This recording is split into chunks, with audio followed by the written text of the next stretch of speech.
Iran యుద్ధం నేపథ్యంలో వెండి ధర భారీగా పడిపోయింది. గురువారం మల్టీ కమోడిటీ ఎక్స్చేంజ్లో వెండి ధర తీవ్రంగా పడిపోయింది. వెండి 12% క్షీణించి లోయర్ సర్క్యూట్లోకి ప్రవేశించింది.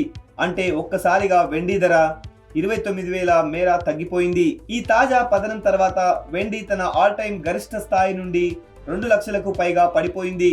మరోవైపు బంగారం కూడా పట్టు కోల్పోయింది. మల్టీ కమోడిటీ ఎక్స్చేంజ్ లో బంగారం ధర 6% పడిపోయింది. దీని కారణంగా బంగారం ధర 9,000 మేర తగ్గింది. US federal reserve bank policy రేటును స్థిరంగా ఉంచడంతో పాటు యుద్ధ పరిస్థితుల కారణంగా ఏర్పడిన బలమైన అమ్మకాల ఒత్తిడి వల్ల బంగారం, వెండి ధరలు భారీగా పడిపోయాయి. ఇప్పటి వరకు వెండి ధర అత్యధిక ధర జనవరి 29న కిలోకు 4,20,048 రూపాయలుగా నమోదైంది. ఈ ధర ఇప్పటి వరకు గణనీయంగా పడిపోయింది. ఇటీవల తగ్గుదల దృష్ట్యా అత్యధిక ధరతో పోలిస్తే వెండి ఇప్పుడు కిలోకు 2 లక్షల మేర చౌకగా మారింది. వెండితో పాటు బంగారం ధరలు కూడా తీవ్రంగా పడిపోతున్నాయి.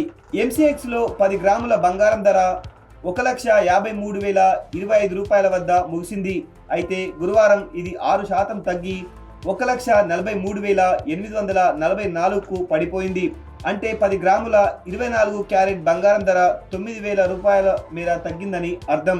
అంతేకాకుండా ఇప్పటి వరకు బంగారం అత్యధిక ధర 1,93,096 రూపాయలతో పోలిస్తే ఇప్పుడు 50,000 రూపాయలు తక్కువ ధరకు ట్రేడ్ అవుతుంది. దీనితో పోలిస్తే గోల్డ్ ఫ్యూచర్స్ ధరలు 50,000 రూపాయల తక్కువ ధరకు ట్రేడ్ అవుతున్నాయి. బంగారం, వెండి ధరలు తగ్గడానికి గల కారణాలు: మధ్యప్రాచ్యంలోని సంఘర్షణల కారణంగా తలెత్తిన ప్రపంచ ఉద్రిక్తతలు తీవ్రస్థాయికి చేరుకున్నాయని, ఆర్థిక దృక్పథం నిరాశాజనకంగా కనిపిస్తుందని పేర్కొంటూ యుఎస్ ఫెడరల్ రిజర్వ్ వడ్డీ రేట్లను యథాతథంగా ఉంచాలని నిర్ణయించింది. ఫెడరల్ రిజర్వ్ బ్యాంక్ తీసుకున్న ఈ వైఖరి బంగారం, వెండి ధరలపై ఒత్తిడిని పెంచింది. హర్మూజ్ జలసంధి దిగ్బంధనానికి గురయ్యే అవకాశం, గల్ఫ్ దేశాల్లోని చమురు, గ్యాస్ ప్రాజెక్టులపై దాడులు జరగడం వల్ల ముడి చమురు ధర వేగంగా పెరిగింది. ఈ పరిస్థితి ప్రపంచ ద్రవ్యోల్బణంపై ఛాయలను సృష్టించింది. అంతేకాకుండా పెట్టుబడిదారులు ఇప్పుడు సురక్షిత కరెన్సీగా పరిగణించబడే అమెరికన్ డాలర్ వైపు మళ్లుతున్నారు. ఇటీవల రోజుల్లో డాలర్ విలువ గణనీయంగా పెరిగింది.